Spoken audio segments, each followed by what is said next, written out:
Excellences, mesdames et messieurs, chers collègues, chers amis, je ne saurais trop remercier et féliciter le ministère de l'Europe et des Affaires étrangères et l'Association française des Nations Unies pour cette initiative.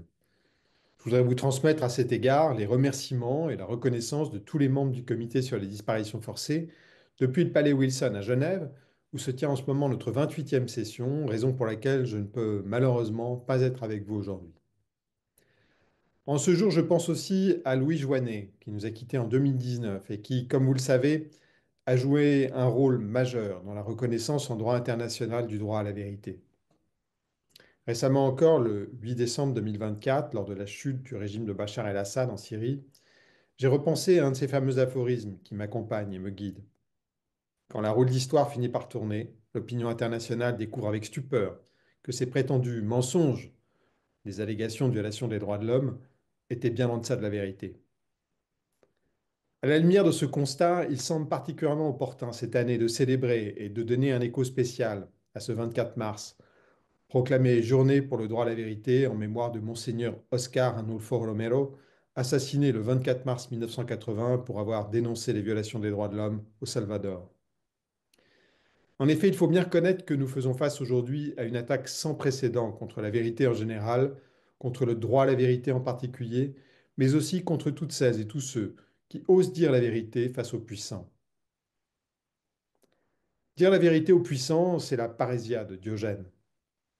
Alexandre le Grand est curieux de rencontrer ce philosophe chien assis dans son amphore, entouré de ses camarades chiens avec qui il partage ses repas. Alexandre est l'homme le plus puissant et le plus redouté du monde. Il interpelle Diogène. Que puis-je faire pour toi? Et Diogène ne répliquait: ôte-toi de mon soleil.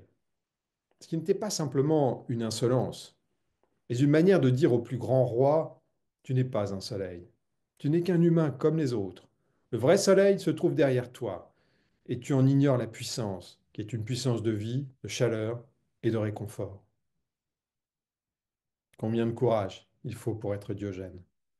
C'est le courage de la vérité, le courage des défenseurs des droits humains, des familles de disparus, de toutes celles et de tous ceux qui se tiennent devant les puissants au risque de leur vie.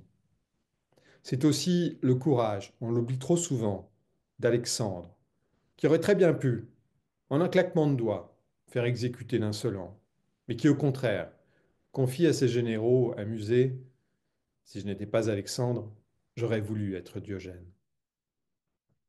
Malheureusement, ils sont rares, les Alexandres. Toutes les dictatures détestent la vérité. Récemment, on a vu par exemple le régime de Vladimir Poutine réécrire des livres d'histoire pour réhabiliter le soviétisme et exalter le nationalisme russe. Toutes les vieilles techniques de propagande et d'intoxication sont remises au goût du jour, en profitant à fond des moyens offerts par les nouvelles technologies. Mais aujourd'hui, la remise en cause de la vérité se produit au cœur même de nos démocraties. Elle est le fait d'entrepreneurs de haine qui, par l'effet combiné de leur populisme et d'une trop grande passivité du reste de la classe politique, finissent par accéder au pouvoir. Dans ce contexte, les droits humains font face à une rhétorique particulièrement vicieuse, amplifiée par un désordre informationnel qu'il nous faut absolument surmonter. De nouveaux idéologues utilisent l'art du retournement d'arguments que pratiquaient déjà les mouvements totalitaires dans les années 1930. Ils nous expliquent que les faits scientifiques relèvent d'une théorie du complot et qu'au contraire, leur propagande mensongère fondée sur des faits alternatifs est véridique. Ils affirment que défendre les minorités contre la persécution est une forme d'intolérance et qu'au contraire, leur discours de haine relève de la liberté d'expression.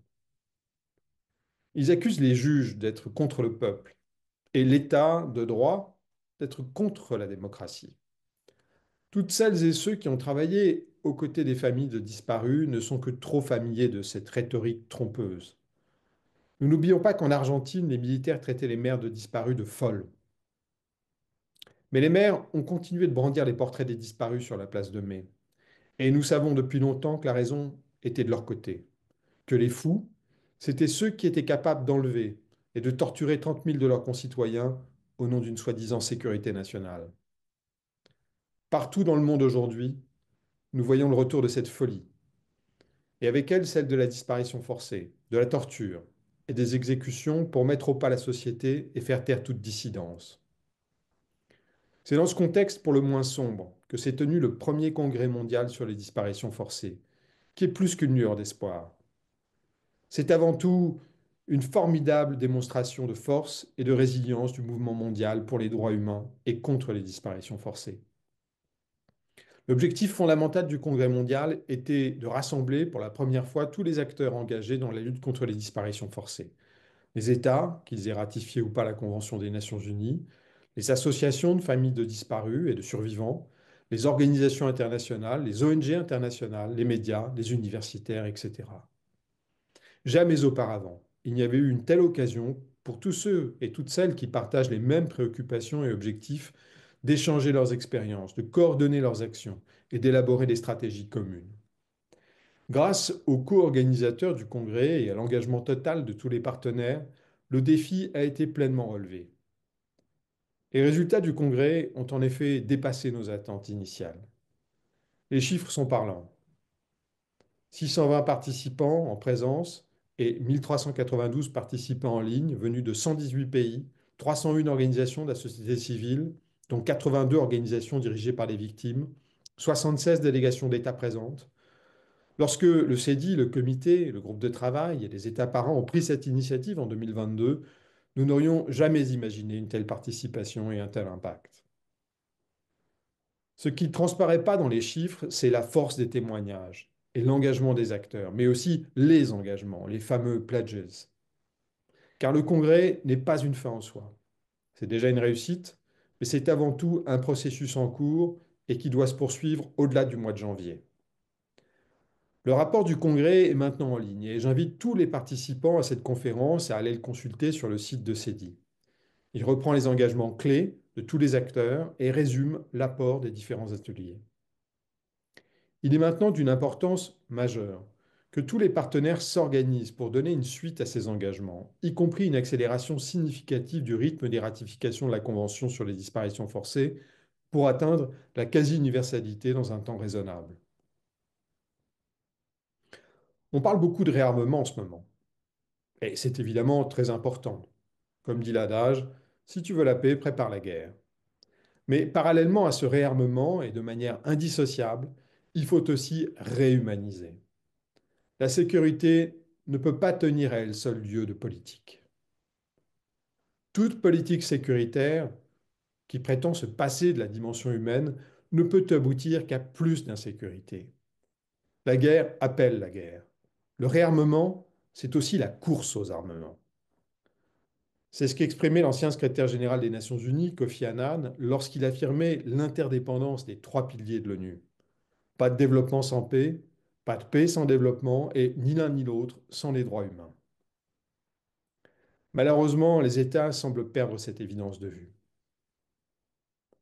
Excellences, mesdames et messieurs, chers collègues, chers amis, il y a aussi deux autres dimensions structurantes du débat sur le droit à la vérité qu'il faut évoquer en ce jour du 24 mars.